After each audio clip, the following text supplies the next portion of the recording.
accompagne vos nuits. La libre antenne, Caroline Dublanche sur Europe 1.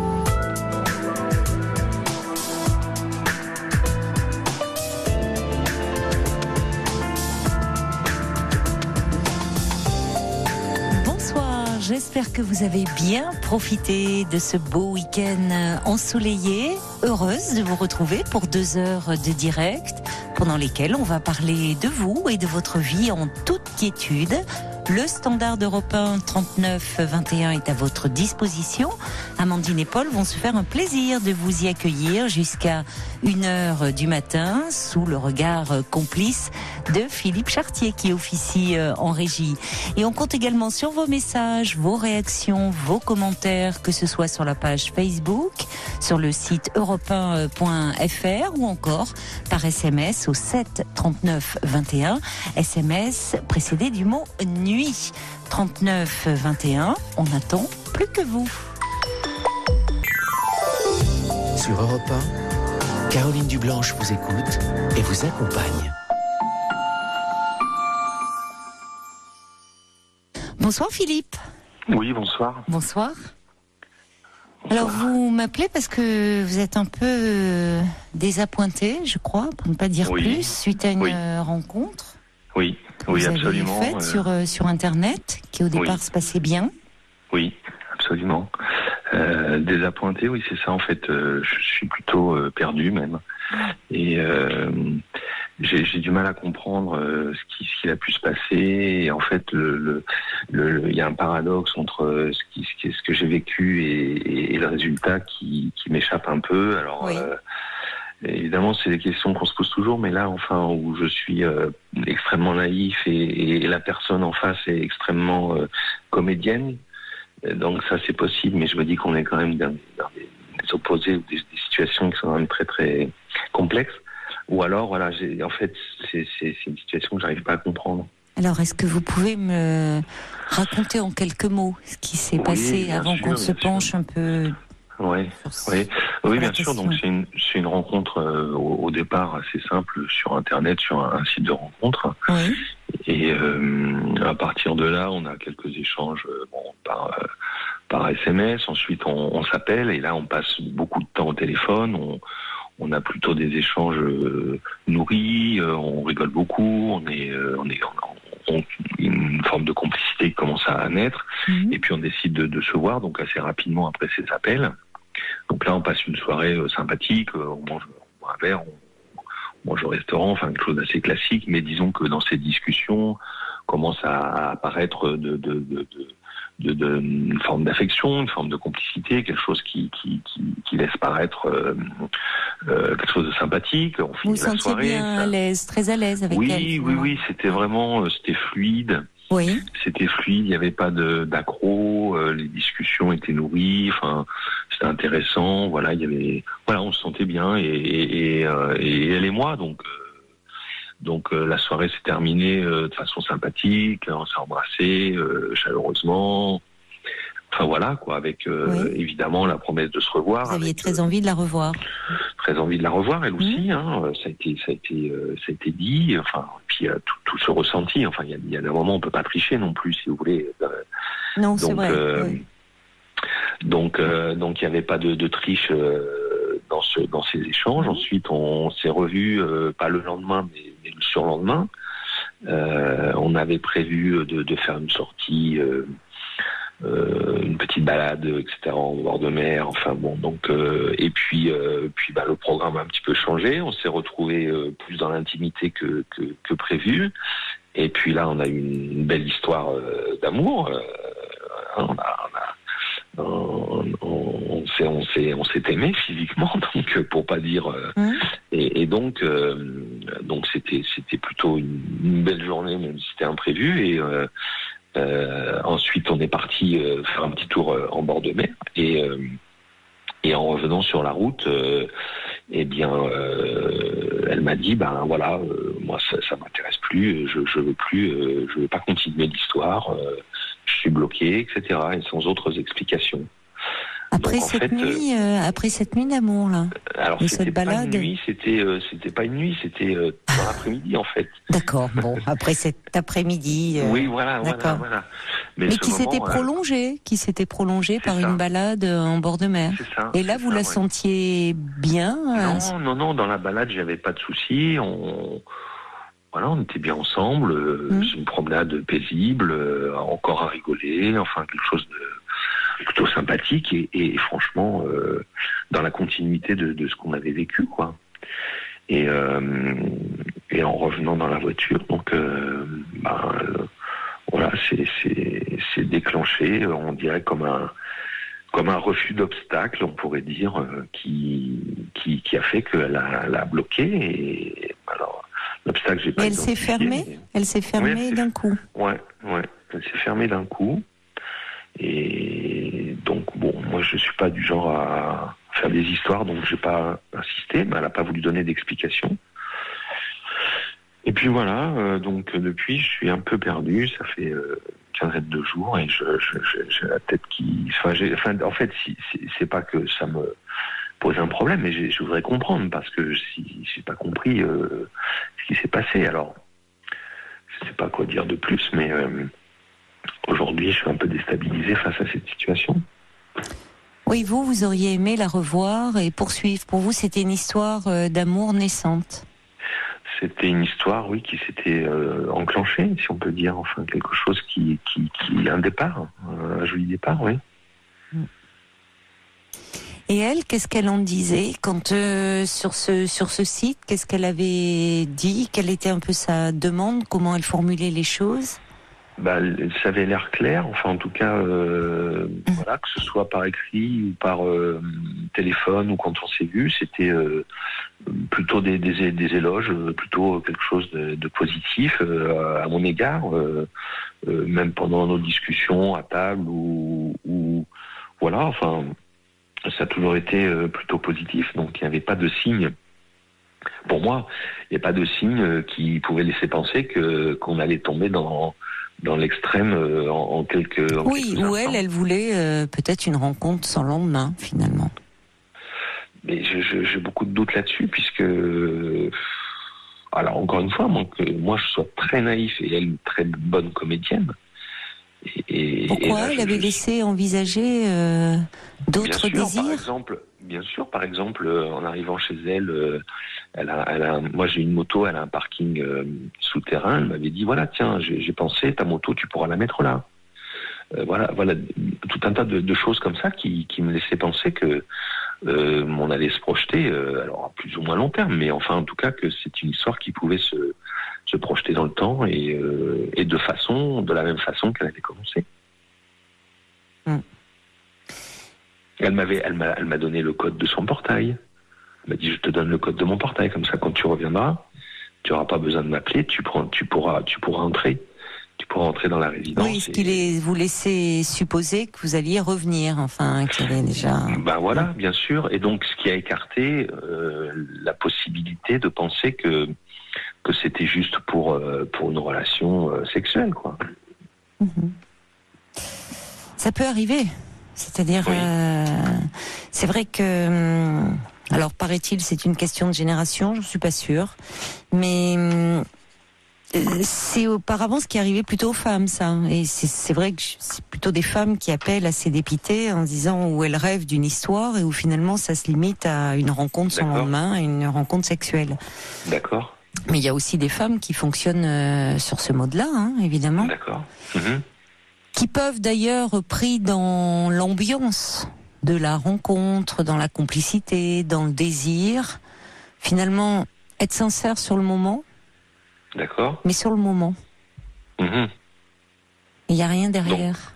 Donc ça veut dire vivre l'instant sincèrement. Et après, une fois que l'instant est passé, passer à autre chose, quoi. Et oui, c'est très déstabilisant. Eh oui.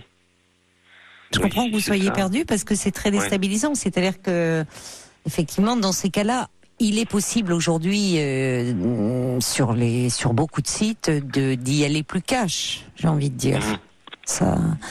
Mais certaines personnes adoptent un peu les codes usuels de la séduction et parlent de rencontres, d'histoires, mais ne sont pas forcément désireuses de ça ou prêtes à ça aussi, finalement. Parce que c'est bien ça, c'est quel est l'intérêt à ce moment-là de tout ce préalable, quoi. En fait, c'est la question. Oui, de ce que vous. Dans ce que vous me dites là, c'est la question qui me vient, quoi. C'est quel est l'intérêt de tout ce préalable, quel est l'intérêt de toute cette mise en scène, alors à ce moment-là, peut-être de la séduction, enfin, je ne sais rien. Mais c'est-à-dire qu'il y a un côté aussi très agréable, un peu euphorisant dans la rencontre, où il y a beaucoup de désirs qui circulent, de se sentir désiré, de désirer l'autre. Il y a quelque chose de très agréable. Certains s'en tiennent à ça uniquement. D'accord. Donc en fait, ça a du sens en partant de ces principes-là, quoi. Ça a du sens. Ça va s'expliquer. C'est-à-dire que moi, je comprends tout à fait que vous soyez déstabilisé, parce qu'effectivement, vous aviez déjà, même si vous connaissez peu d'elle, peu de choses, comme elle connaît peu de choses de vous, mais pour vous, c'était le début, vous vous sentiez porté, vous aviez envie de la revoir. Alors, il y a quand même une chose qui me vient aussi à l'esprit et qui n'est pas à négliger, c'est dans cette première rencontre où vous dites finalement on s'est aimé physiquement, il se passe beaucoup de choses, souvent dans le non-dit, à ce moment-là. Mmh. Et c'est-à-dire qu'il peut y avoir quelque chose qui ne se passe pas, finalement, où tout d'un coup on n'est plus porté. Mmh. Oui, même sûr, si apparemment tout se passe bien, qu'il n'y a pas de difficulté particulière, mais où dans l'étreinte, il y a quelque chose qui retombe un peu, parfois, aussi, et qui n'est en rien lié, si vous voulez, aux qualités du ou de la partenaire, mais quelque chose, vous savez, un peu comme un accordage, enfin quelque chose qui ne se fait pas. C'est comme une partition de musique. Parfois, il y a des fausses notes, il y a des choses qui sont un peu de l'ordre de l'indicible même. Mais il y a aussi dans cette intimité des corps, il y a aussi, c'est un langage. Et normalement, de toute façon, je vais aller dans votre sens, quand bien même on ne s'accorde pas, on n'est pas transporté, finalement, dans une première rencontre, ça peut arriver. Et là aussi, on devrait pouvoir se laisser du temps. Parce que le langage des corps, c'est pas quelque chose, soit ça s'explique pas, c'est-à-dire qu'il y a une peau qui nous fait particulièrement de l'effet, quelque chose où on est emballé, on est pris dans le désir de l'autre, dans son propre désir. Parfois, ça peut prendre un peu plus de temps. D'accord. Et c'est compliqué de l'expliquer, ça, à l'autre, parce que c'est un peu de l'indicible. En fait. Oui. Ouais, puis on peut pas le décoder, en fait, c'est pas quelque chose. Non, pas forcément, d'ailleurs. C'est vrai que vous avez raison, Philippe. C'est-à-dire que soi-même, on n'est pas toujours à même, à ce moment-là, de mettre des mots là-dessus. Après, donc, en fait, alors c'est une hypothèse. C'est une hypothèse parmi d'autres. Moi, je tâtonne tout comme vous. Bien sûr. Il y a aussi dans le fait que vous avez été très porté par cette rencontre, vous, et désireux de vous investir. Donc, votre déception est bien compréhensible, parce que c'est normal que vous soyez déçu et même un peu triste. Ouais. Mais quand vous connaissez très peu de choses de cette femme, même si vous avez eu cette intimité physique, et finalement rien de son histoire, et qu'est-ce qui, à un moment, a pu bloquer, au fond, qui, il se peut, n'a rien à voir, et c'est même très vraisemblable, rien à voir avec vous. Ah. C'est possible aussi. Oui, d'accord. Où elle se prend au jeu, parce que il y a jeu de la séduction, où elle est bien. Ça, je pense que ce que vous avez ressenti n'est pas et vous pouvez vous faire confiance là-dessus, comme vous dites, dans ces échanges. Enfin, on sent à un moment, comme vous m'avez dit, c'est fluide. C'est-à-dire qu'il y a un moment, on voit pas le temps passer, les choses. Ah, vous ne m'entendez plus, Philippe. Philippe, vous ne m'entendez plus? Moi, je vous entends bien. Ah, bon, ça y est, c'est revenu. Ah je bon, vous entends. d'accord. Ouais. Oui, je disais que vous ne vous êtes certainement pas trompé quand vous vous êtes senti bien, vous porté, c'était fluide, il y avait cette complicité entre vous, des rires partagés, enfin, on ne le vit pas seul, ça, à moins d'être, à ce moment-là, avoir des troubles particuliers, vous voyez, on est vraiment dans son monde, mais bon, je vous entends et ça, c'est pas le cas. Donc, à ce moment-là, vous étiez vraiment en phase. Le problème, c'est que elle déboule là, elle, avec une histoire, avec quelque chose qui vous échappe complètement, et où finalement, elle peut être très portée, elle aussi, par ce moment, un peu un moment de grâce, comme ça, où c'est très euphorisant, une rencontre qui se passe bien. Et puis à côté de ça, dans sa vie, quelque chose qui fait que elle peut pas aller plus loin, justement. D'accord. Peut-être parce que, et peut-être aussi parce que cela pourrait aller plus loin. Il y a aussi des gens qui bloquent aussi pour ça. Vous voyez, je peux malheureusement difficilement vous en dire plus parce que. Non, mais c'est intéressant de. C'est quelque chose que je voyais pas en fait. Donc c'est intéressant d'avoir ce retour parce que c'est pas un chemin vers lequel j'avais porté une réflexion et donc c'est intéressant ce que vous dites. Ouais, c'est pas quelque chose auquel j'avais pensé. Ouais. Il y a d'ailleurs quelqu'un qui dit aussi peut-être que pardonnez-moi, que cette femme a pris peur au moment où elle a commencé à sentir qu'une relation pouvait se créer. Et ça peut faire partie des hypothèses. D'accord. C'est-à-dire qu'il y a des gens qui à ce moment-là vont bloquer. Parce que ça pourrait embrayer sur autre chose. Il y aurait quelque chose de possible et qui finalement préfèrent stopper. D'accord, oui. Il y a Fabienne aussi qui dit oui, c'est vrai, elle vous a quand même donné son numéro de portail, enfin un code, c'est un certain signe de confiance qui voulait dire qu'à ce moment-là, elle se sentait bien avec vous et en confiance. Donc ça, c'était partagé. Fabienne dit peut-être qu'elle a eu peur, que ça allait trop vite ou que ça lui rappelait quelque chose. Oui, effectivement. C'est ça. Possible.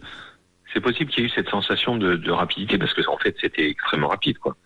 J'ai pas jamais connu j'ai pas eu beaucoup d'histoires et le peu d'histoires que j'ai, ça a jamais été aussi rapide.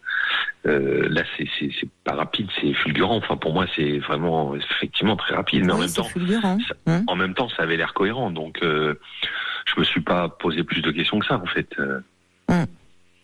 Alors il y a quelqu'un qui me dit c'est un peu la problématique aussi avec les sites de rencontres. Il y a des personnes qui entre guillemets jouent à la rencontre et ne souhaitent pas autre chose au fond. Et quelqu'un ajoute d'ailleurs il y en a beaucoup qui se comportent comme ça aujourd'hui, même si beaucoup ajoutent c'est plutôt les femmes généralement qui se retrouvent dans cette situation. Lala dit est-ce que vous connaissez un peu de son histoire, quelle est sa dernière histoire importante? Vous savez, il y a des choses qui sont vraiment de l'ordre de l'indicible que la personne elle-même n'appréhende pas forcément, mais il y a un auditeur ou une auditrice qui dit elle a pu aussi être saisie et rappelée par quelque chose qui s'est produit, qui s'est passé, et ça peut être un moment, un mot, un parfum, un geste, quelque chose qui peut faire que bon, là tout d'un coup vous étiez en phase, vous ne l'êtes plus. Tout s'explique pas, hein, c'est sûr. Non. Et puis bon, comme vous dites, finalement on se connaît pas, quoi. Donc, non.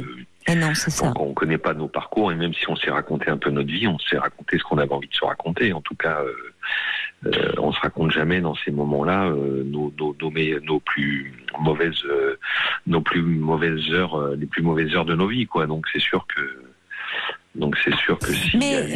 Mais en même temps, je comprends que vous soyez perdu parce que c'est très déstabilisant, c'est très déroutant. Oui, parce que c'est pas des situations. Enfin, moi, j'ai pas l'habitude de vivre et puis en plus, j'essaye de comprendre les choses. Donc. Et oui, mais là, malheureusement, vous n'avez pas. Vous ne pouvez pas comprendre puisque vous connaissez rien d'elle au fond. Bien sûr, oui. Vous voyez, donc c'est pour ça que vous êtes un peu dans le vide et que c'est un peu angoissant parce que vous ne la connaissez pas. Et dans ces cas-là, Alors, heureusement, je n'entends pas ça chez vous, mais dans ces cas-là, on peut avoir tendance, évidemment, on part de soi en se disant, zut, qu'est-ce que j'aurais loupé, qu'est-ce que j'aurais mal fait, ou pas dit, ou... Heureusement, vous n'êtes pas là-dedans, c'est-à-dire dans la remise en question, dire, bon, il y a des rencontres comme ça où la personne ne donne pas suite, et ne peut pas toujours donner de raison, c'est pas toujours volontaire, parce qu'elle ne les connaît pas elle-même, au fond, parfois, vous voyez? Oui. Oui, c'est du domaine du ressenti personnel et pas la possibilité de dire à l'autre en fait de toute façon j'ai pas eu l'occasion d'échange. Mais non, elle vous a pas laissé la possibilité, elle se ferme, mais elle vous dit bon, elle aurait pu finalement vous auriez pu la raccompagner, elle aurait pu vous quitter l'air de rien et vous l'annoncer par SMS ou par mail. Finalement, elle vous le dit quand même, mais comme s'il y avait quelque chose qui s'était fermé. Maintenant, de quoi s'agit-il?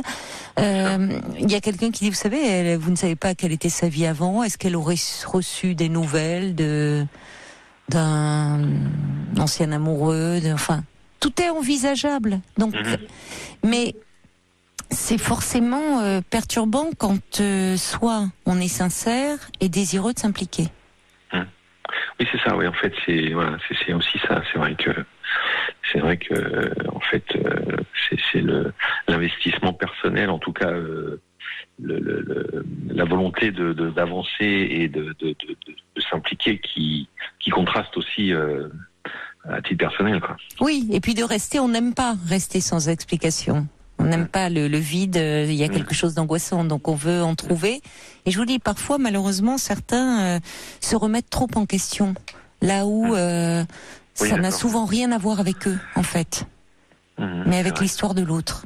On va marquer une petite pause, Philippe. Il y a Régine qui est au 39-21 et qui voudrait vous parler, parce que je crois ça lui parle beaucoup, ce que vous nous dites là ce soir. Alors restez bien en ligne, à tout de suite. Très bien. Toutes vos confidences à Caroline Dublanche au 39-21. 50 centimes la minute, plus coût de l'appel. La libre antenne sur Europe 1. Caroline Dublanche.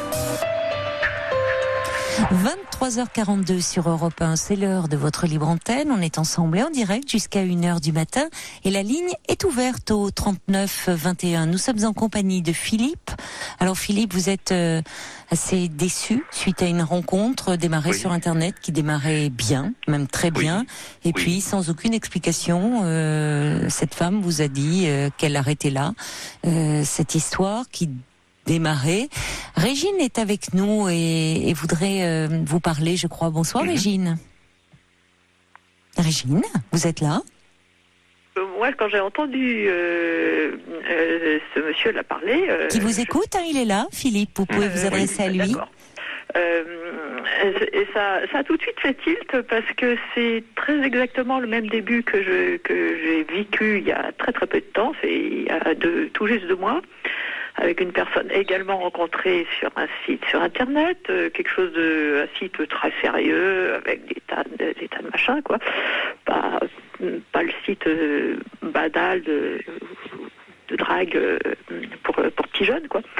Et mais il y a des petits jeunes qui veulent une histoire sérieuse, vous savez, Régine. Mais il y a des sites disons... Oui, où on cherche plus, où c'est plus un peu l'aventure. Voilà, exactement.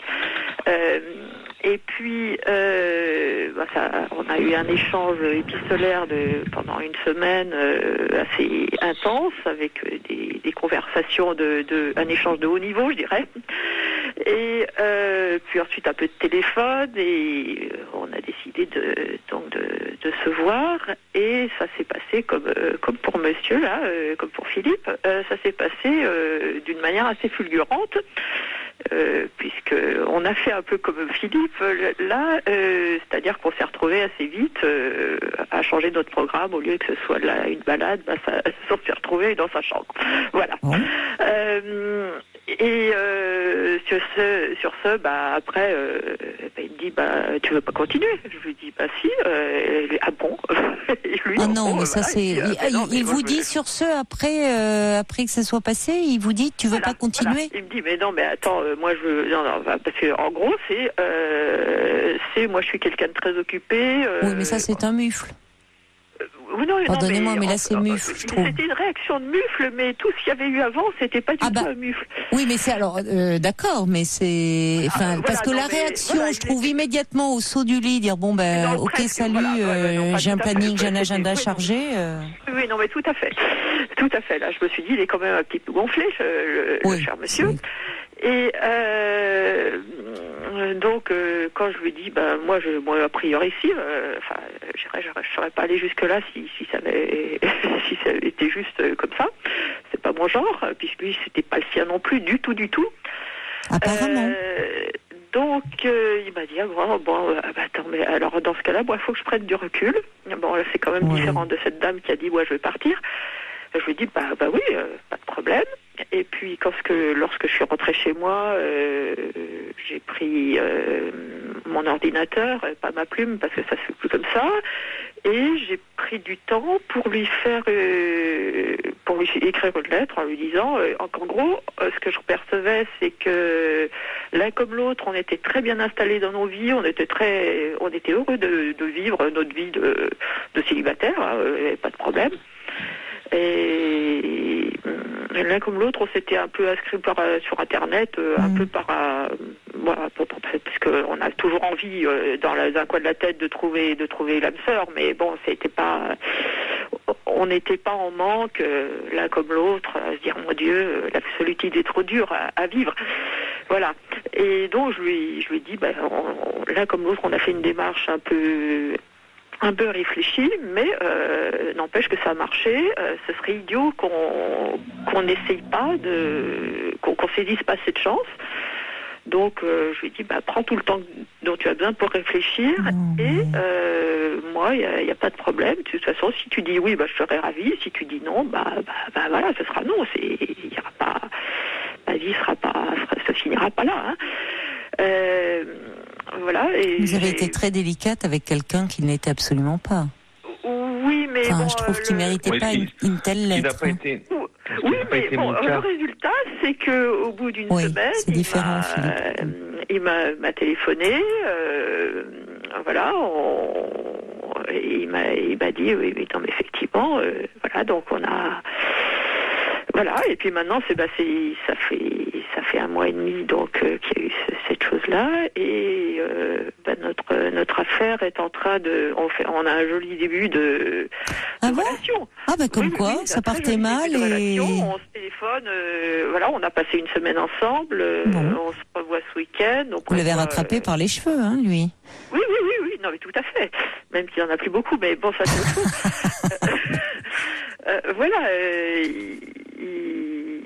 vous avez été vraiment, parce que je trouve que tel que vous décrivez la situation, on se dit pourquoi mettre tant d'énergie, courrier, les échanges épistolaires, pour finalement se comporter de façon une fois que c'est consommé, bye.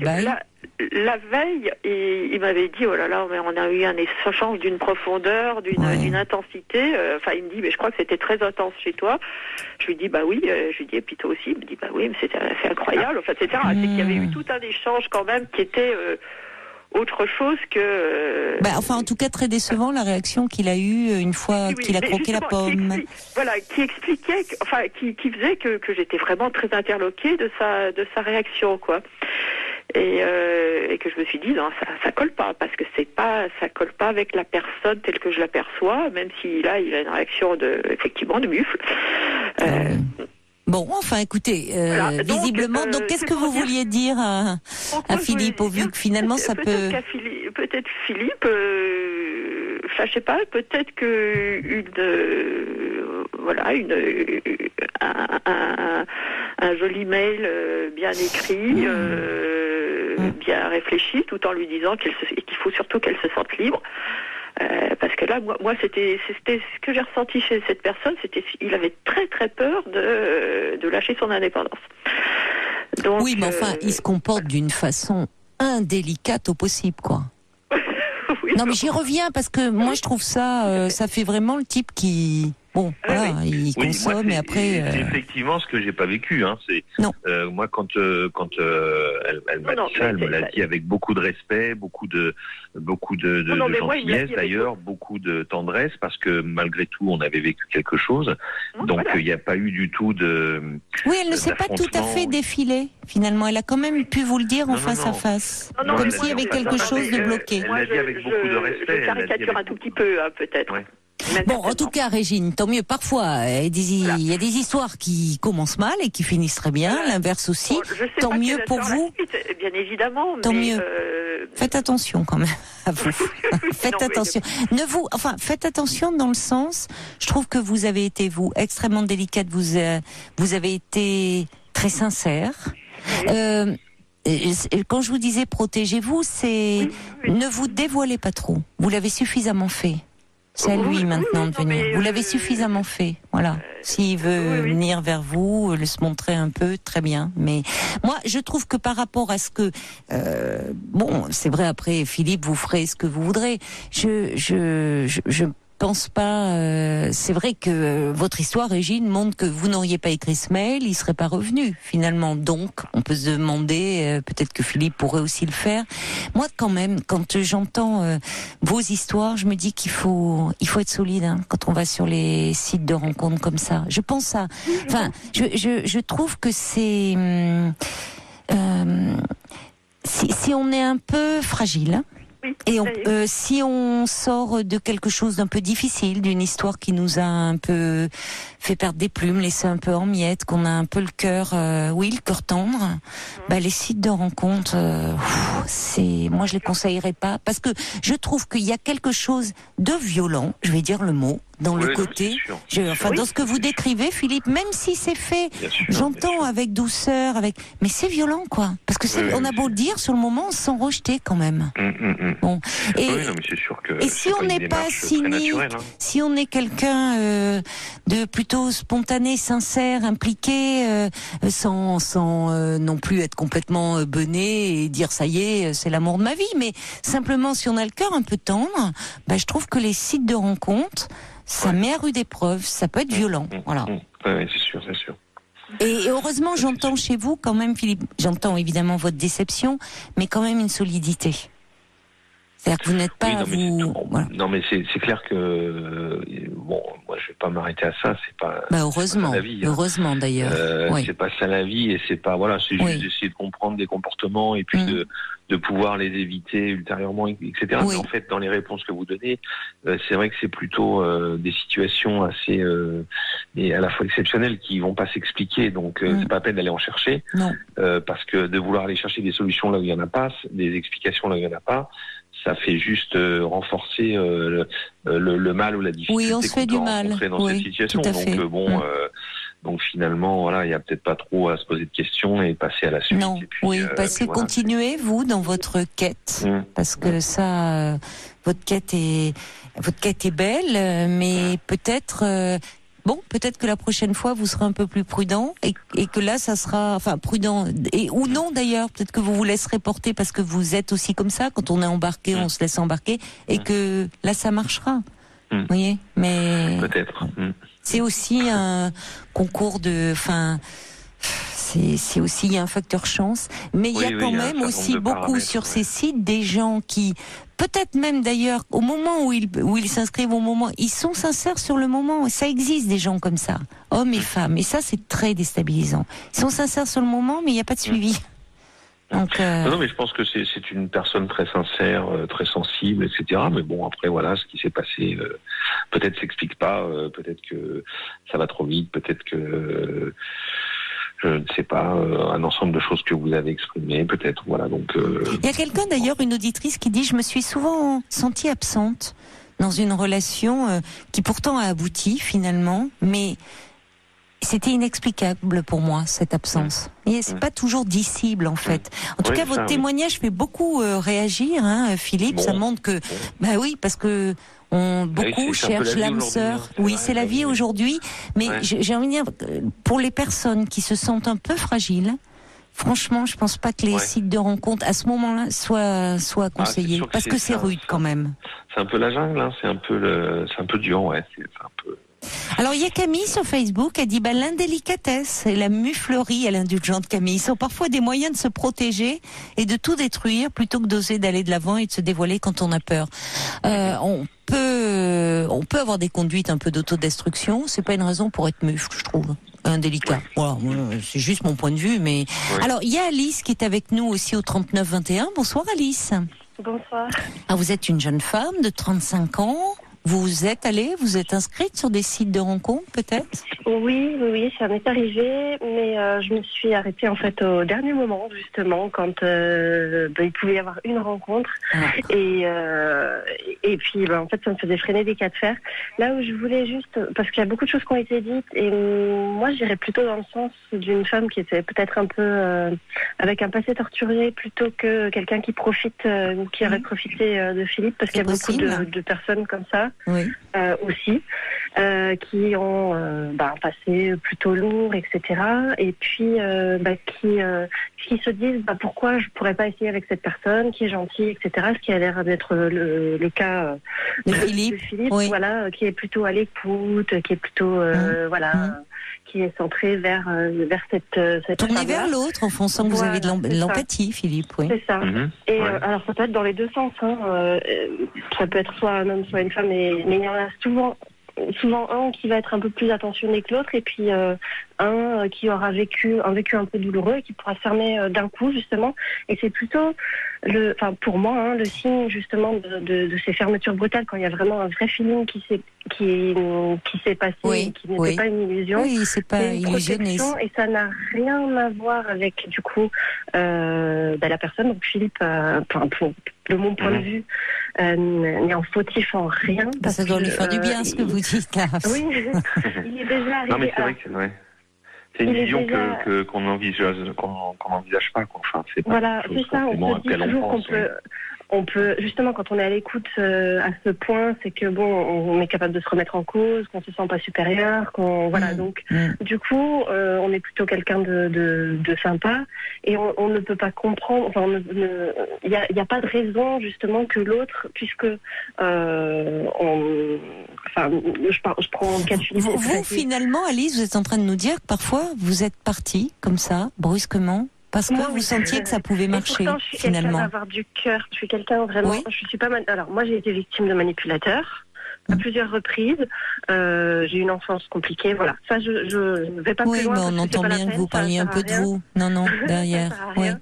Mais justement, je suis tombée sur une perle, vraiment. Un homme, une perle. Ça, c'est vraiment pour tous les hommes qui sont dans ce cas-là, parce que je pense qu'il y a plusieurs situations qui se ressemblent un peu, qui sont similaires à ce niveau-là. Comme je dis, ça peut être dans les deux sens, ça peut être l'inverse. Et alors cette perle, vous l'avez laissée tomber ? Et je l'ai laissé tomber parce que moi j'avais trop de bagages, en fait, souvent moi je reproduisais des cycles négatifs, et au final, dès que ça commençait, plus je faisais des tentatives, plus avec l'homme suivant, je me suis dit non mais je vais m'arrêter plus tôt. Et plus j'avançais la date de rupture, qui parfois était au début de l'histoire, quand ça avait à peine commencé, ou même pas vraiment encore, c'était vraiment au bord. Et ça n'a rien à voir. Oui, mais c'était... c'est un peu de l'autodestruction quand même aussi, saboter une histoire quand vous sentez qu'il y a quelqu'un pour le coup, c'est quand on sent que le problème... Alors, faut pas que ça soit mal interprété parce que je vais vite. Le problème, c'est des problèmes que, entre guillemets, moi personnellement en tant que femme, je suis hyper lucide sur ma problématique. Ce n'est pas par hasard que j'avais trouvé ce type d'homme, et comme par hasard, par contre, donc avec cela, le type d'homme, je veux dire manipulateur, etc. On va pas trop développer, Alice. Je suis désolée parce qu'on va devoir se quitter. C'est l'heure du journal, mais votre témoignage, je vous remercie, était intéressant parce que vous dites bien à Philippe qu'on peut parfois partir alors qu'on a une histoire. Il faut surtout oublier ce type de personne-là, ce type de femme, et passer à autre chose. Et chercher vraiment quelqu'un. Merci beaucoup. Merci Alice pour votre témoignage. Merci à Régine également, à qui on souhaite plein de belles choses pour cette rencontre. Il y a quelqu'un qui dit: ne vous remettez surtout pas en question, Philippe. J'ai rencontré un homme sur un site de rencontre. Après 6 mois d'amour fou, de projets, de belles promesses, il m'a présenté son fils auquel je m'étais attachée. Il m'a quitté subitement par SMS. Il y a Sergio qui dit: est-ce qu'il y a un féminin muflette, muflonne? Bonne question. Je vous embrasse. Je vous embrasse, Philippe. Prenez soin de vous.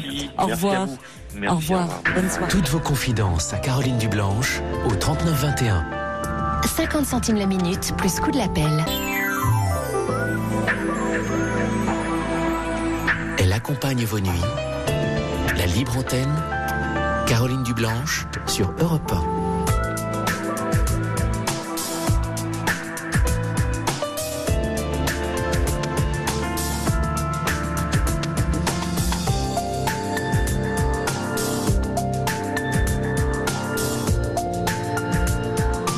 Ensemble et en direct jusqu'à 1h du matin. Cette émission est la vôtre. Si des problèmes personnels vous empêchent de trouver le sommeil paisiblement, eh bien, je vous invite à me passer un petit coup de fil au 39 21 et ensemble, avec l'aide des auditeurs qui nous font l'amitié d'être à l'écoute, nous essaierons de vous aider à y voir plus clair et à avancer surtout.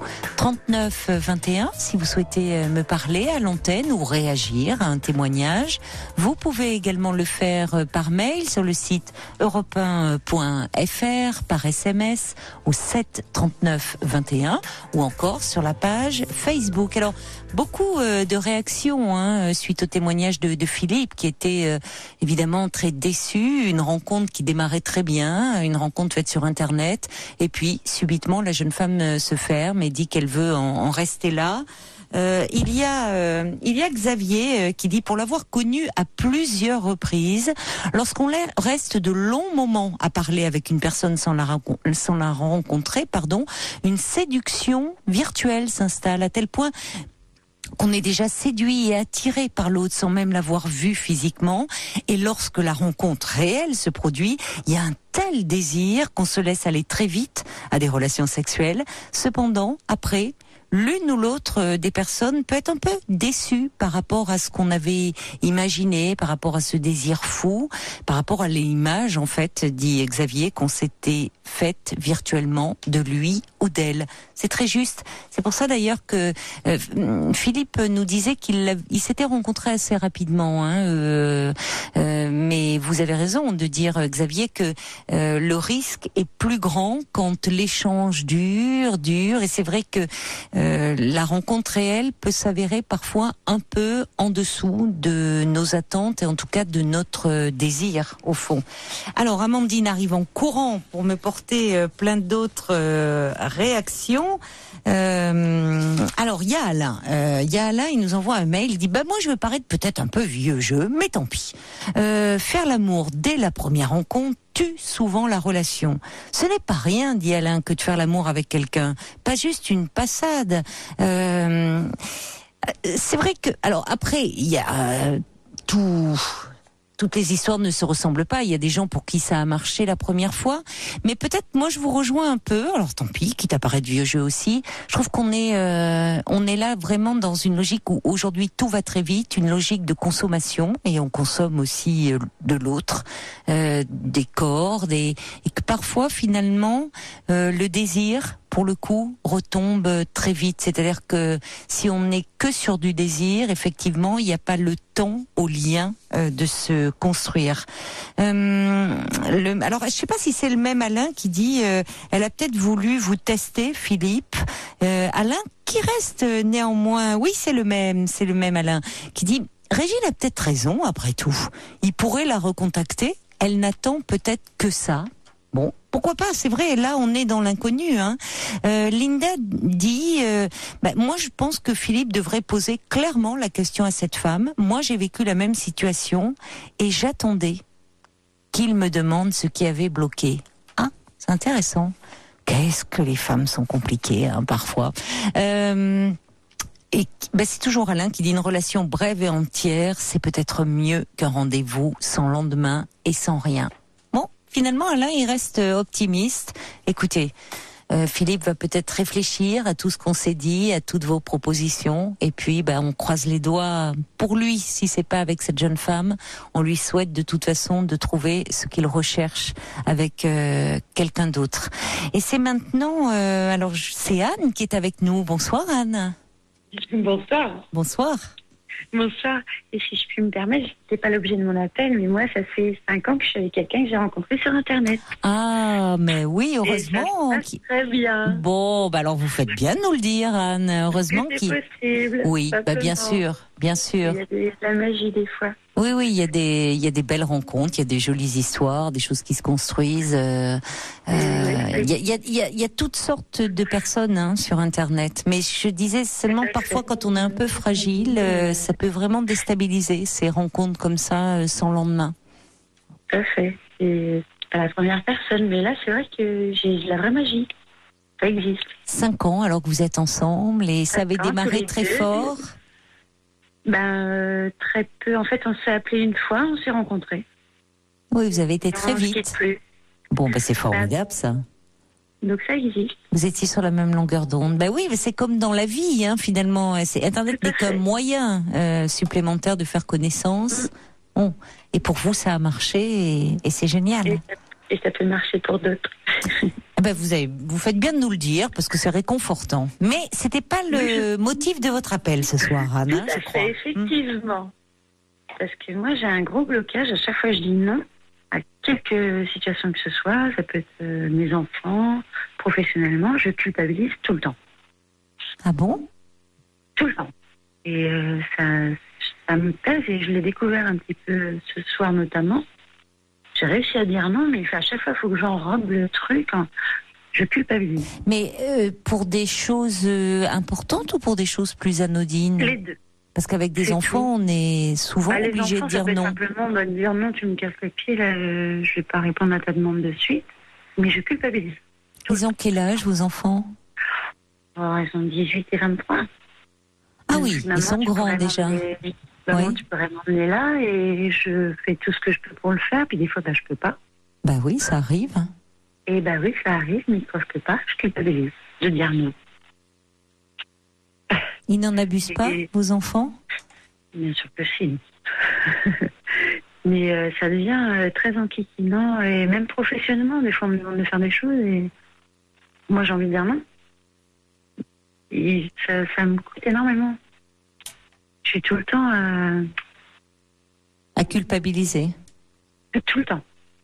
Et ça me pèse énormément, ça m'empêche d'avancer en fait, de faire ça.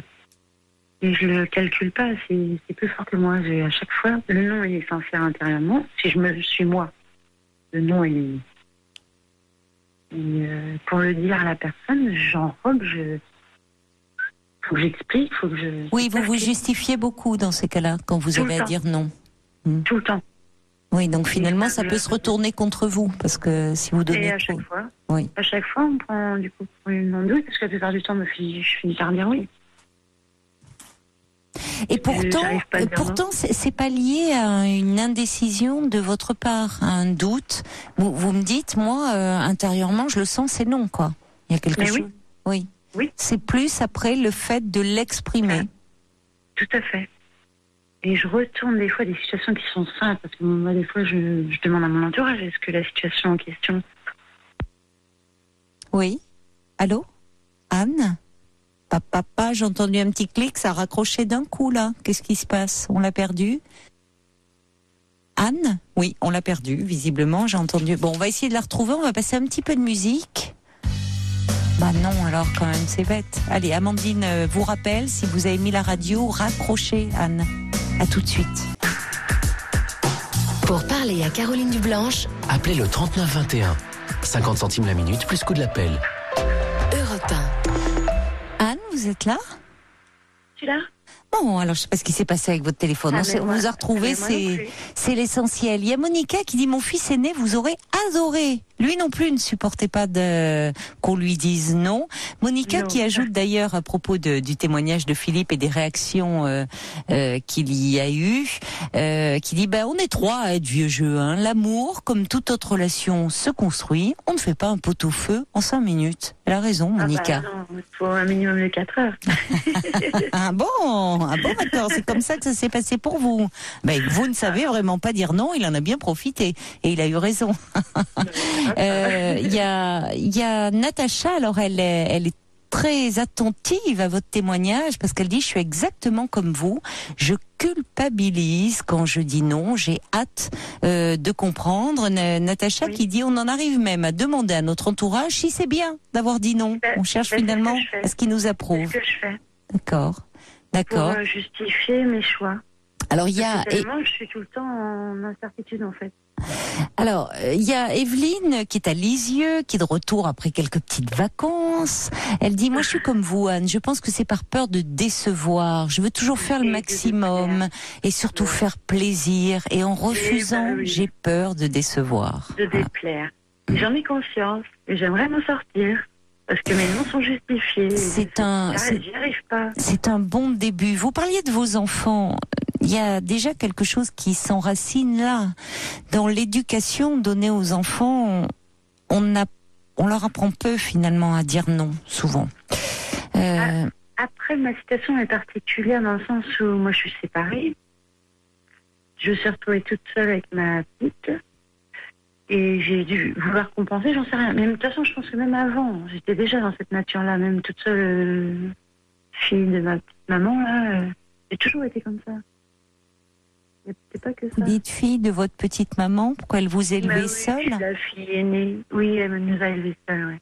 D'accord, vous êtes la fille aînée, vous avez porté beaucoup de choses, vous avez donné l'exemple. Il fallait. Oui.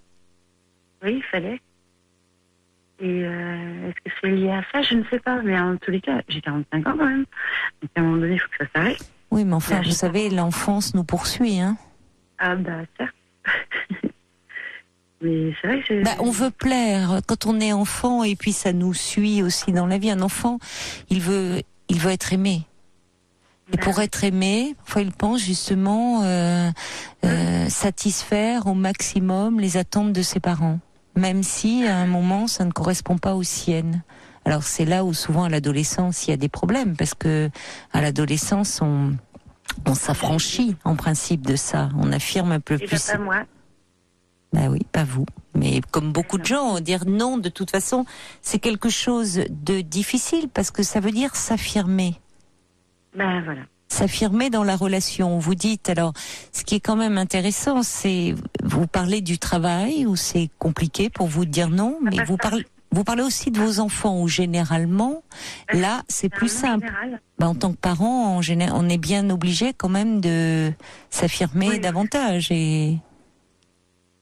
Ouais, mais quand on se retrouve en fusion avec... moi, du coup, j'ai été toute seule avec ma gamine. Vous pouvez parler un petit peu plus fort, voilà, je vous entends. Oui, bien sûr, merci. Pardon. Moi, je me suis retrouvée toute seule avec ma puce, là, de 11 ans. Mm-hmm. On a été très fusionnels.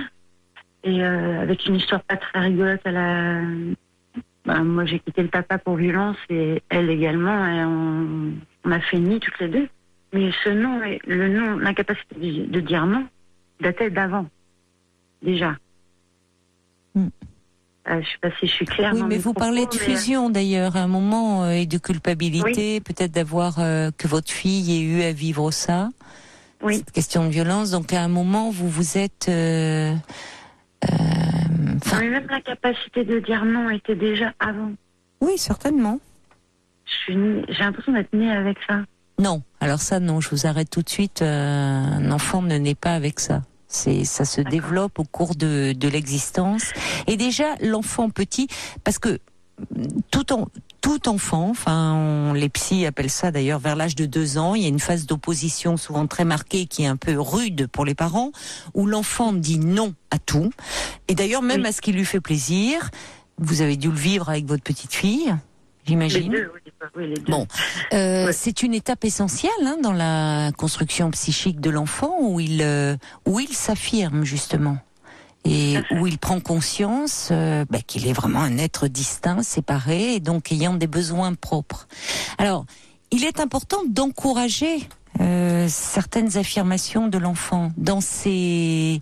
mais je dirais dans des choses de la vie quotidienne, jusque parfois dans des goûts alimentaires, même si on apprend aux enfants à goûter avant de dire non. Mes filles savent dire non. Je leur ai pas transmis. Déjà, c'est bien. Mes filles savent dire non. Déjà. C'est moi qui n'y arrive pas. Bon, c'est déjà un bon début de dire j'en ai un peu marre, de systématiquement dire oui à tout, et finalement vous savez, culpabiliser quand je dis non. De culpabiliser, d'être la bonne poire, au bout d'un moment ça va quoi. Tout à fait. Bon. Oui, ça va s'appuyer. Alors, surtout dans il y a des domaines différents. Dans le domaine du travail, c'est évidemment plus compliqué. En fait, oui et non d'ailleurs. Il est important, souvent, de pouvoir s'affirmer parce que si vous dites oui à tout, malheureusement, il en découle que vous ne vous faites pas respecter. C'est pas parce que sous couvert de elle est tout le temps disponible, on peut lui demander, mais finalement ça ne valorise pas au fond le travail que vous effectuez. Tout à fait. Alors il s'agit pas d'être dans l'opposition systématique comme le petit enfant de 2 ans, ça n'aura aucun sens. Mais quand il y a quelque chose qui pour vous a un sens et où finalement dans le monde du travail on est davantage obligé d'argumenter. Pour quelle raison, finalement, vous allez refuser quelque chose? Et ça peut être d'ailleurs pour proposer autre chose. Et c'est aussi comme ça que vous vous faites respecter. Si, vous pourriez y arriver, puisqu'au fond de vous, vous m'avez clairement dit, parfois c'est non, vous le sentez bien, ça bloque. Et puis vous vous entendez dire oui. Et vous êtes complètement en désaccord avec vous-même. Alors certes, vous êtes pas fait, vous êtes pas fait rejeter, vous avez l'impression de plaire, mais il y a un âge où, si vous voulez à vouloir plaire à tout le monde, on se plaît plus à soi-même, quoi. On passe complètement à côté de soi. On est exactement là. Je suis là. Parce que c'est pas possible de plaire à tout le monde et c'est même pas souhaitable. C'est-à-dire que sinon, c'est même d'ailleurs avec dans l'entourage qui n'est pas professionnel mais dans l'entourage plus familial ou plus amical. Amical, oui. Vous passez finalement pour quelqu'un. En tout cas, quelqu'un qui n'a pas de conviction, qui n'a pas de caractère. Voilà, ça peut être parfois simplement sur le choix d'un film, sur le choix d'un resto, pouvoir proposer ou dire non, moi là je préférerais ça. Vous n'allez pas vous faire rejeter pour autant. Mais dans mon esprit, c'est pas spontané. C'est à chaque fois ça me coûte. Si je me permets de dire non, je préférerais ça, ça me coûte énormément en me disant peut-être que je vais embêter, peut-être que je vais gêner. C'est-à-dire que vous pouvez déjà vous entraîner pour des petites choses. Quand il s'agit du choix d'un film, du choix d'un resto, ça va. C'est pas, il n'y a pas un enjeu énorme. Il est vrai. Mais je vais vous dire plus loin, même dans le domaine professionnel ou dans une discussion parfois avec des amis ou autres, pour ne pas, il y a un consensus général pour ne pas fâcher ou peut-être pour ne pas déplaire. Il y a des idées qui vont être émises autour de la table qui ne vont pas du tout vous plaire, mais où vous allez acquiescer. Et finalement, ça, non, là, je me ferme. Je suis. D'accord. Je disparais. Vous devenez transparente. Oui. Et alors que j'en pense pas moi. J'aimerais participer. Mais parfois c'est bien de participer parce que justement, sinon on peut passer pour quelqu'un sans conviction. J'entends bien, mais quand c'est pas spontané, que moi je mets vous avez peur de quoi? Zut, j'aurais dû. Vous avez peur de quoi? De déplaire, d'être mal perçue, d'être. Alors que les peu de fois où j'arrive à le faire spontanément, ce qui est rarissime, il faut vraiment que je me sente vraiment en confiance, je me sens bien. Oui, certainement vous vous sentez mieux, oui, même, oui. Et c'était léger. Après, je suis quelqu'un d'assez timide. Et je me retrouve où je sais pas qui pense quoi. J'ai toujours peur de blesser, pas de blesser, même pas. Mais on peut. Quand vous dites je sais pas qui pense quoi, bien sûr, on n'est pas dans la tête de l'autre. On peut avoir un avis différent. Sans pour autant que ça tourne vinaigre et se fâcher. Au contraire, c'est ce qui rend parfois une discussion intéressante. Riche, bien sûr. Et oui. Mais j'arrive pas à... Vous n'osez pas vous affirmer. Non. Du coup, je peux passer effectivement pour quelqu'un qui a sans conviction, sans idée, Du coup, quelque part, je vais complètement à l'encontre de ce que je suis, parce que j'en ai des idées, j'en ai des convictions. Oui, c'est dommage. Pourquoi ne pas les exprimer? Prendre le risque, au fond, de les exprimer? Ça m'arrive des fois de le faire, mais il faut vraiment que je me sente en confiance. Parfaite confiance. En confiance, oui. Il y a Natacha qui dit, quand on ne dit jamais non, on est une personne sympa. Je suis pas sûre de ça. Non, moi non plus. Parce que moi, je le rends des gens, par exemple, si j'en ai dans mon entourage, je supporte pas. Je suis pas sûre parce qu'il y a des gens qui, malheureusement, alors peut-être oui, je comprends ce que veut dire Natacha, mais on peut avoir en face de soi des gens qui, à l'inverse, ne sont pas très sympathiques et qui peuvent en abuser. Et si on fait quelque chose parce que par gentillesse, parce qu'on a envie de faire plaisir, c'est très bien. Si on fait quelque chose alors qu'on n'en a pas du tout envie, alors que ça nous coûte, mais parce qu'on a peur au fond que ça mette un terme à la relation, c'est là où ça vaut le coup de s'interroger. Parce que finalement aussi de pas toujours se remettre en question soi, mais interroger aussi cette relation. Si on fait des choses juste par peur de déplaire, finalement où est la sincérité? Ah, ça je fais pas par contre. Bon, alors vous voyez que parfois vous arrivez à dire non. Oui, mais d'une manière qui est pas verbale. C'est-à-dire? Pas là. Je suis pas là. Donc, c'est vraiment non, mais vous n'êtes pas là, c'est-à-dire que vous ne répondez pas? Ah ben non, je réponds pas. Plutôt que de me confronter à... Je sais pas comment expliquer ça. C'est vraiment le non verbal. Après, moi, si je veux pas être dans un endroit, j'y vais pas. Il n'y a pas de souci. Donc sans même le dire, sans même vous ne venez pas. Pas besoin. Non. Ça peut être impoli. Si vous avez une invitation et que vous ne venez pas sans la décliner. Je la décline. Ça peut être impoli du coup. Enfin non. Vous trouvez pas? Je m'engage pas en fait dans l'invitation en question. Je m'engage pas, c'est tout. Donc vous dites ni oui ni non, vous dites rien. Ouais, voilà. Vous pensez pas que ça peut être mal perçu? Ah si, certainement. Ah bah oui, moi je trouve davantage même.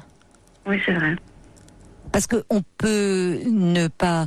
Alors parfois on est tous comme ça, on décline une invitation et par courtoisie, pour le lien social, on peut dire qu'on n'est pas là, qu'on n'est pas présent. Oui, voilà. D'ailleurs on n'est pas toujours obligé de se justifier, mais au moins de répondre quand même, je trouve.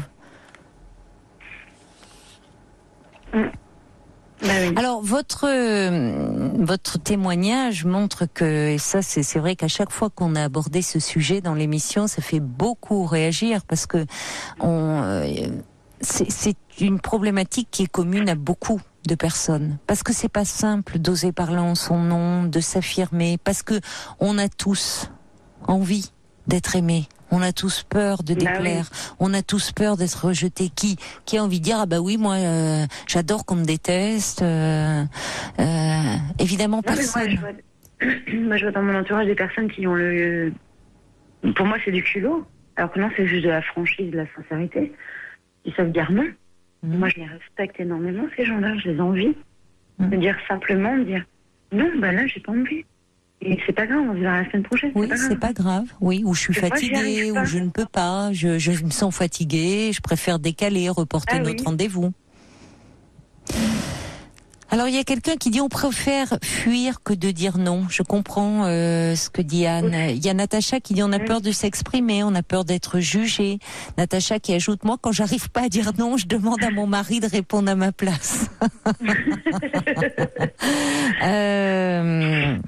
Cathy dit moi j'ai horreur de ça, je préfère le non au silence et à la fuite. Je comprends Cathy parce que je trouve que le silence et la fuite, moi je trouve que ça peut être très mal interprété. Oui. Mais moi non plus j'aime pas.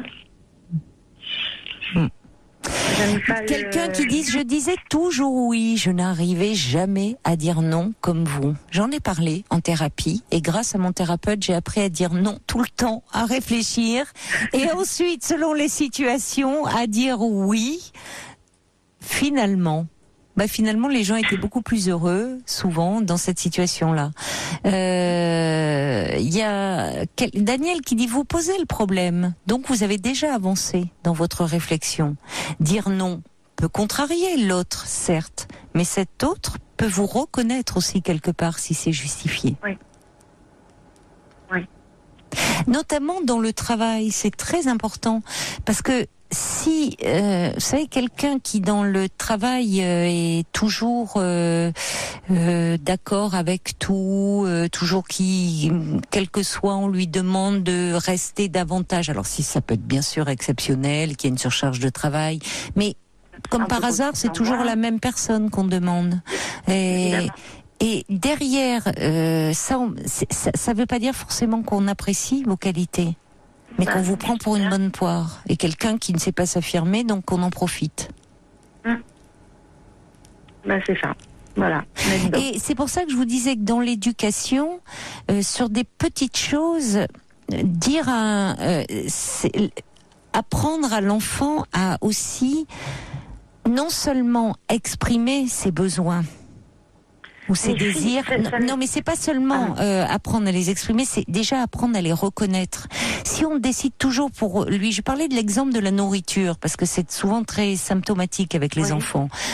Bien sûr que avant de dire non, les petits enfants souvent quelque chose qu'ils connaissent pas, ils vont dire non, j'en veux pas, c'est pas bon. De goûter. Bon, voilà. Non, mes filles. Mais s'ils n'aiment, oui, mais je parle pas de vos filles à vous. Oui, je parle de vous aussi, Anne. Je parle dans cette difficulté à dire non. Donc, c'est pouvoir dire à un moment donné à l'enfant, lorsqu'il a goûté, si après tout il n'aime pas telle chose, il a le droit de ne pas vouloir en manger. C'est pas catastrophique. Ben oui, vous n'aviez pas le droit, c'est ce que je vous dis. Finalement, il y a dans des choses qui paraissent anecdotiques du quotidien, il y a des enfants qui, finalement, on ne leur laisse pas la possibilité de ressentir, au fond, leurs besoins et donc encore moins de les exprimer.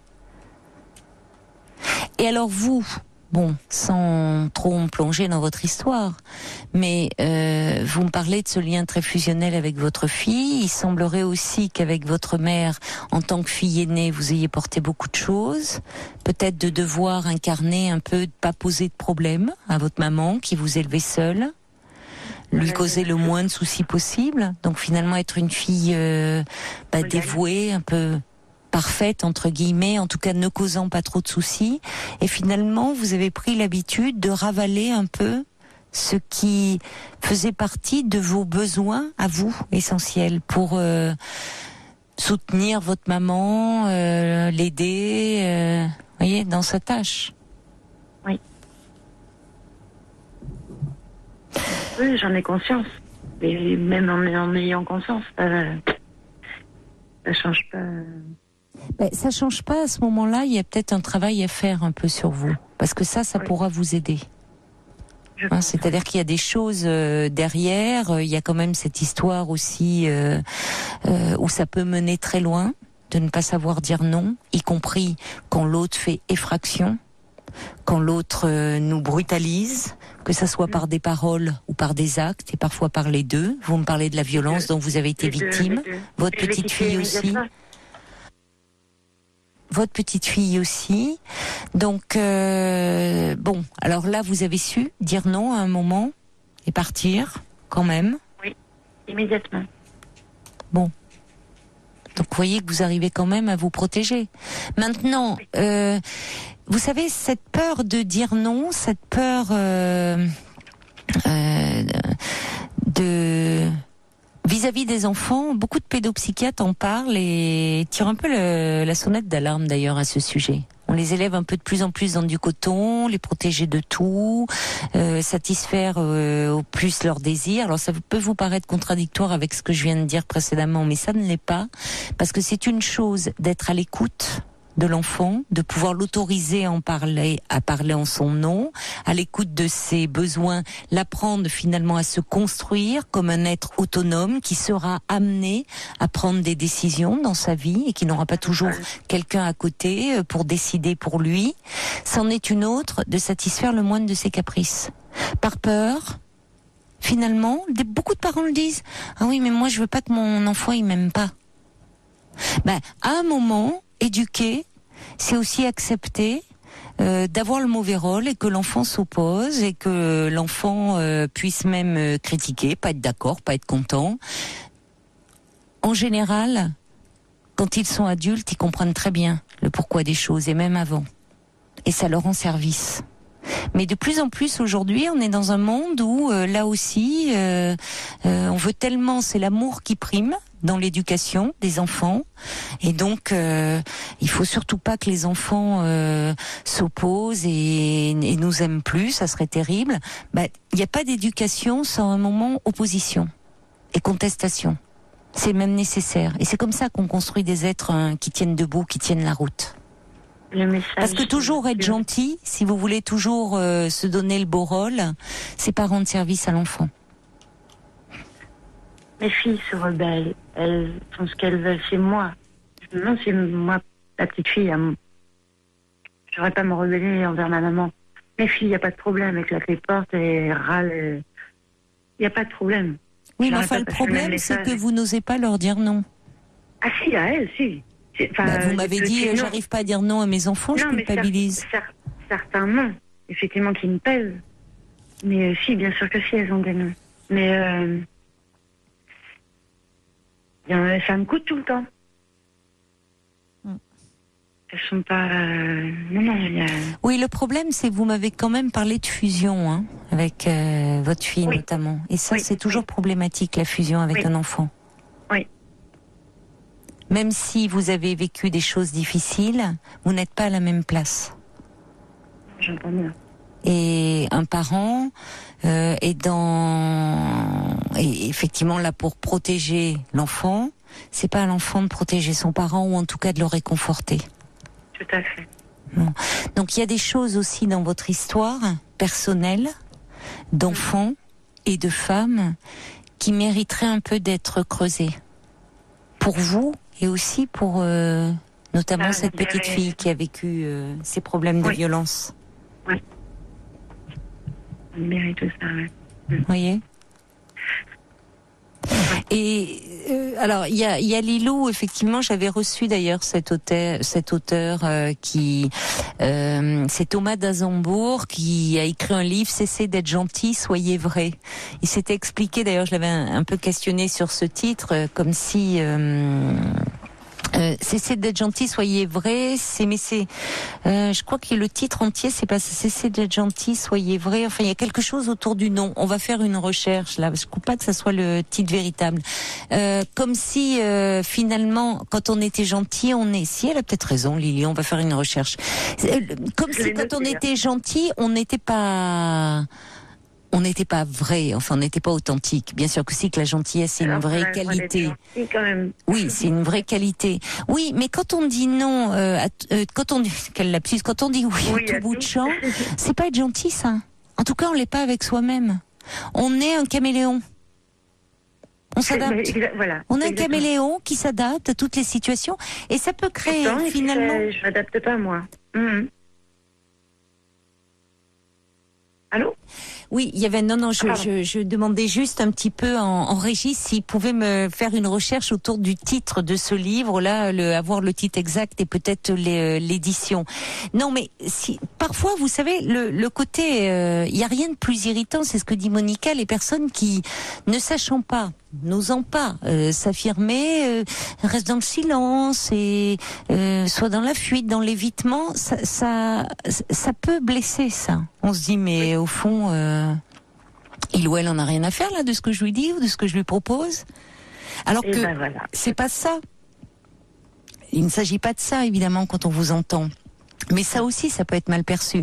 Donc, à force d'être toujours tributaire, dépendant du regard que l'on porte sur vous, en fait, et de la façon dont on va vous percevoir, et de vous dire, j'ai pas envie qu'on me rejette, j'ai pas envie qu'on m'aime pas, j'ai pas envie... finalement, vous perdez un peu de vue. Et on peut finir par ne plus savoir très bien qui l'on est. Ce qui est rassurant dans ce que vous me dites, c'est que, intérieurement, vous sentez bien que c'est non. Donc c'est déjà un très bon point, ça. Il y a des personnes qui savent plus finalement, sont un peu des caméléons socialement. Elles donnent la réponse que l'interlocuteur souhaite entendre. Bon. Vous voyez, c'est pas votre cas. J'ai des moments comme ça, beaucoup. Caméléon pour effectivement pas déplaire, être dans le moule. Voilà, dans le moule. Et des fois, quand je me sens en confiance avec des personnes que j'aime, que je me permets d'exprimer ce que je pense, sans être plus énervé que ça, c'est juste simplement, je le dis gentiment. Je le dis, quoi, c'est tout. C'est naturel. Bon, donc vous voyez qu'il y a quand même des moments où vous y arrivez, c'est bien. Bah oui, j'aimerais que ce soit tout le temps comme ça. Il y a Katie qui dit oui, on doit pouvoir poser des limites. Encore faut-il bien sûr qu'elles soient posées au bon moment et pour de bonnes raisons. Fabienne dit au travail j'étais perfectionniste d'une part et je disais toujours oui même pour un travail qui revenait incomber à mes chefs. Du coup, on venait toujours me demander des tas de choses, mais c'était ma façon de me sentir reconnue. Alors bien sûr que derrière il y a ce besoin de reconnaissance. Oui. Mais malheureusement, dans le monde du travail, c'est pas comme ça que ça se passe. Et d'ailleurs aussi dans la vie, c'est à un moment on en arrive à plus se faire respecter. Il y a Daniel qui dit si vous êtes vraiment en accord avec votre non, vous ne culpabiliserez plus et les pensées des autres à votre égard ne vous atteindront plus, au moins. Mais c'est à vous de le vouloir. Elle a raison, Daniel. Je remercie Lilou parce que c'est bien le titre du livre. Hein. Cessez d'être gentil, soyez vrai de Thomas Dansembourg, voilà, qui est aux éditions de l'Homme. Il y a Ève, elle dit quelque chose de très pertinent. Elle dit quand on ne sait pas dire non, le oui perd aussi de son sens. C'est très pertinent ce qu'elle dit. Effectivement. Ben oui. Il y a quelque chose aussi de l'ordre de la sincérité. Oui, alors il y a aussi... Oui. Non, je pensais à un manque de comment on peut dire ça, de confiance. Oui, bien sûr. Bien sûr, une difficulté à s'affirmer, à se faire confiance. Et puis à se sentir bien, légitime en tous les cas par rapport à ses pensées, etc. Oui. C'est pour ça que l'éducation joue beaucoup aussi dans cette histoire-là. C'est-à-dire encourager l'enfant à se sentir légitime dans ce qu'il pense, dans ce qu'il éprouve même. Il y a des familles où malheureusement il n'est pas possible d'exprimer encore ce que l'on ressent profondément, ses émotions. Il y a même des familles où il est même impossible de les ressentir parfois. Alors ça n'aide pas évidemment à s'affirmer dans la vie. Il y a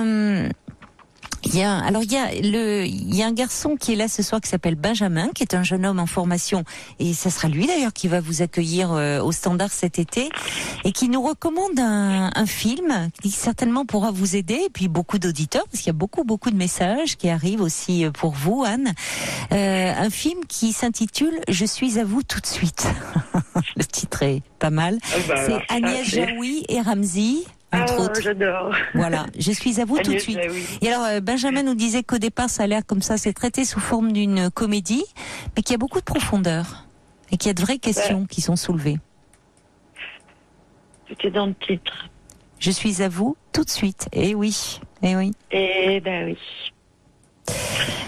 C'est noté. Voilà, donc il faut explorer un peu les vraies raisons qui se cachent derrière, et on les connaît, hein, la peur, bien sûr, la peur de blesser, mais surtout la peur de déplaire, de ne plus être aimé, d'être rejeté. Et souvent c'est... Oui, mais souvent c'est l'inverse qui se produit. Quand on arrive au fond à davantage s'affirmer, être un peu à l'écoute de ce que l'on ressent, on est au final plus authentique, et beaucoup de gens l'apprécient. Croyez-moi, vraiment. Ah, mais j'en doute pas. C'est que noté. Il y a Alain qui dit savoir dire non aux autres, c'est savoir se dire oui. Alors dites-vous oui, enfin. D'accord ?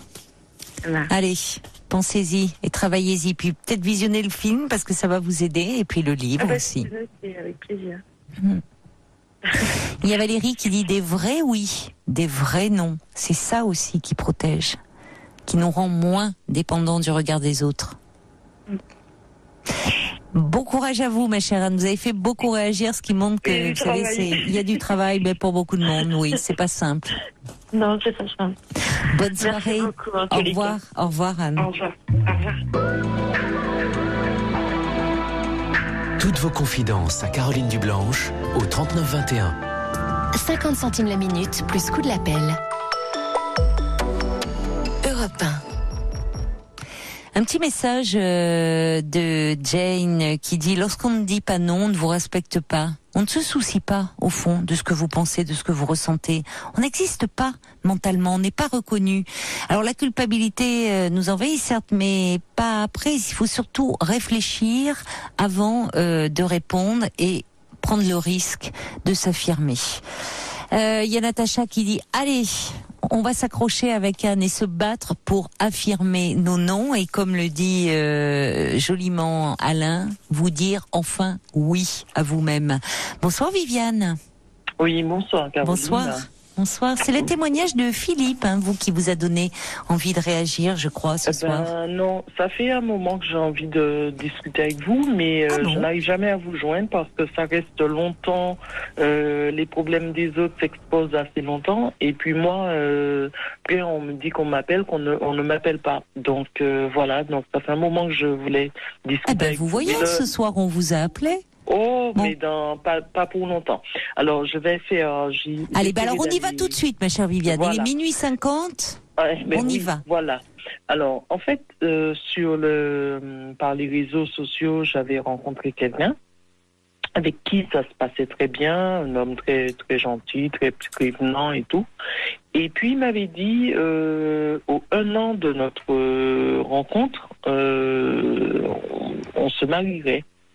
Et puis, ne voilà-t-il pas, 8 mois après, cette personne est partie. Et ce qui m'a fait, qui m'a encore poussé à vous appeler, c'est que je me rends compte que ça a laissé, quand vous dites que ça fragilise, cette personne, quand elle est partie, je suis restée pratiquement 6 mois, sinon plus, à regarder la direction de la porte chaque soir, en attendant son retour. Et puis, au jour d'aujourd'hui, je n'ai plus confiance en moi, plus confiance en qui que ce soit, et j'ai du mal à refaire ma vie. Et voilà, donc ça m'a fait réagir, penser à ça et me dire, c'est vrai que cette personne a fragilisé ma vie, dans le sens où on mangeait à table ensemble, on partait en vacances ensemble, on faisait des choses, mais jamais. Et puis, surtout, de cette personne, je découvre, 3 ans après qu'on ne soit plus ensemble, je découvre que c'est un homme marié. Ah bon? Et pourtant, cette personne était toujours présente à la maison. Il arrivait le jeudi, il repartait le mardi matin parce qu'il ne travaillait pas le lundi. Ah oui, les week-ends en plus, c'est rare, pour les hommes mariés, d'accord. Voilà, et je vous assure, on vivait comme un vrai couple. Oui. Et tout, on partait en vacances, je donnais simplement mon petit. Attendez, parlez bien dans le téléphone, Viviane. Voilà. Je donnais simplement mon planning et il organisait les vacances. Et croyez-moi, je suis restée sur le carreau et jusqu'à présent, j'ai du mal à repartir. J'essaie, malgré moi, quand une relation vient vers moi, je fais tout pour la tourner en dérision. Et pourtant, j'aimerais tant avoir quelqu'un à mes côtés, mais je n'arrive pas à... Il y a un grand Mais vous avez été très blessée par cette histoire. Très, mais ça fait combien de temps maintenant? Ça fait 5 ans? Ça fait 5 ans. 5 ans. Et alors, il vous avait donc parlé de mariage, c'est ça? Vous êtes resté combien de temps avec cet homme? 8 mois. 8 mois. Et il m'a dit, au bout des 1 an, déjà, il avait noté pas mal de points positifs, femme d'intérieur, enfin, il avait noté, il y avait une complicité entre nous, mais franchement, je vous assure que rien ne me laissait penser que...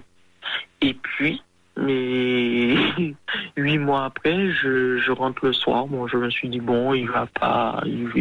il va rentrer plus tard et tout, et puis je vous assure que c'est la descente en enfer pour moi. Mais il a disparu du jour au lendemain? Ah, mais bien sûr, Il a laissé ses vêtements, il a laissé et tout. J'ai eu des, oui, d'accord. Il ne vous a même pas prévenu. Il vous a pas dit. Tout, mais rien. Et comment avez-vous appris qu'il était marié alors? 3 ans après. Je t'avais compris 3 mois, moi. 3 ans après. Non, 3 ans après. Pendant les mois où il a disparu, je n'arrêtais pas d'appeler. Mais mon portable était mis sous rejet. Mais l'ignorance totale, personne et tout, je n'ose pas vous décrire l'état dans lequel j'étais. Et puis 3 ans après, j'ai dit ok, je continue, j'avance. Et puis j'étais là, mon téléphone qui sonne, voilà, je connais, j'ai vu vos messages et tout. J'ai dit, c'est quoi cette histoire? Je rappelle cette personne, je lui dis, mais vous êtes qui et tout? Et la dame, elle me dit, je lui dis, mais madame, ça fait 3 ans que je ne suis plus avec votre mari. Et voilà, incroyable. Je comprends pourquoi votre mari avait pris la poudre de scopette. Et c'est après que la dame m'avait dit que c'est parce qu'elle lui avait, elle avait fait des menaces de partir, parce qu'elle avait remarqué qu'il était souvent absent. C'est pour ça qu'il a dû me laisser. Voilà. Oui, donc vous avez eu l'explication 3 ans plus tard, il était marié, et sa femme, en fait, l'avait mise au pied du mur, cet homme. Mais entre-temps, inutile de vous dire que j'ai été opéré de la thyroïde, j'ai une petite descente en enfer, des oui, mais je comprends, il y a de quoi. Il y a de quoi, parce que c'est... Ça a chamboulé mon intérieur, c'est très perturbant. C'est très perturbant. Quelqu'un où vous lui ouvrez tout, votre porte, votre cœur, et vous êtes face à quelqu'un qui ment. Au jour d'aujourd'hui, je ne sais quoi faire. Tout en disant que je voudrais recourir. Viviane, je vous perds là. Je vous entends plus. Tout en disant que je voudrais rencontrer quelqu'un. Franchement, je suis arrivée au stade où je suis comme une sauvage. Vous ne vous sentez pas prête, vous êtes trop blessée. Ah oui, ça, j'ai déjà essayé, mais... Vous êtes inscrite sur des sites, comment? Ah, du tout, là plus, Oh, je ne veux plus. Vous l'aviez rencontré sur un site, cet homme? Sur un site, et pourtant, je ne m'étais pas inscrite, c'était par le biais d'un réseau social où je suis tombée dans ce site malgré moi.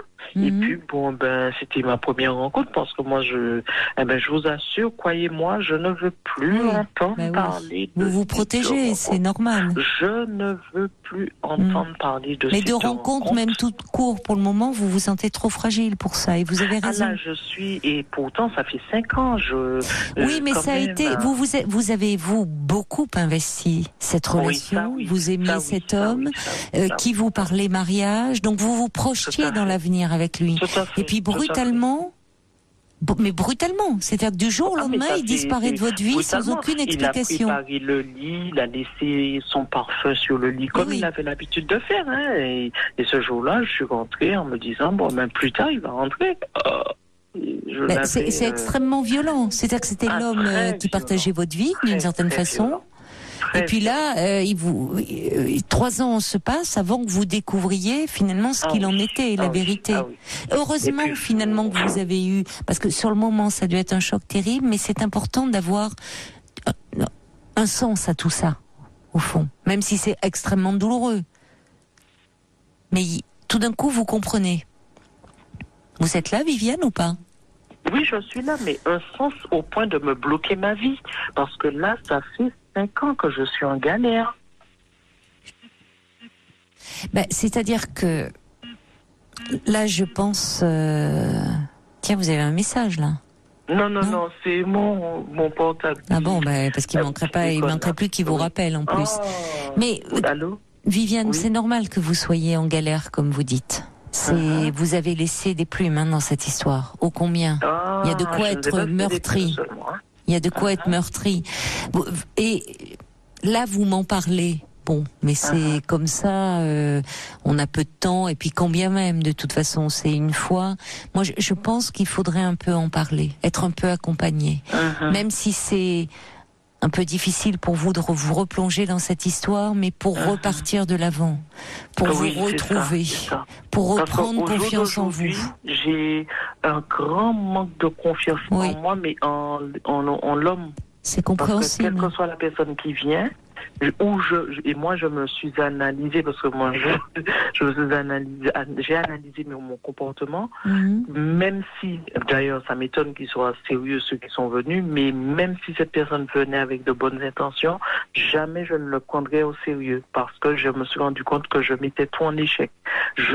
Mais c'est très douloureux de rendre compte qu'on s'est trompé à ce point-là, et en même temps, pourtant vous n'êtes pas en cause, parce que cet homme, dans son fonctionnement, fonctionnez lui dans le mensonge.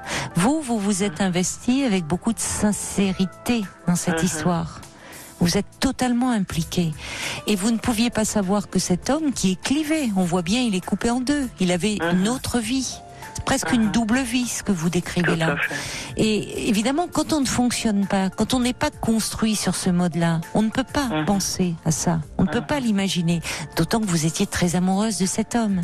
Donc, c'est violent. C'est violent ce qui s'est passé, et je pense que pour reprendre confiance en vous déjà, ça serait important d'être un peu accompagné sur le plan psychologique. Oui, mais pour pouvoir je oser. n'ai pas les moyens. Mais peut-être voir dans un CMP, voyez, renseignez-vous auprès de chez vous, les centres médico-psychologiques. Il y a parfois des délais d'attente un peu longs, mais où les consultations sont gratuites. Ça vaudrait la peine quand même, je pense, voyez, pour pouvoir repartir de l'avant, avancer à nouveau. Je vous le souhaite en tout cas, Viviane. Je vous embrasse. Au revoir, Viviane. Bonne nuit. Je vous souhaite une très belle nuit. Je vous embrasse. Je vous dis à ce soir, bien sûr. Il est 1h du matin.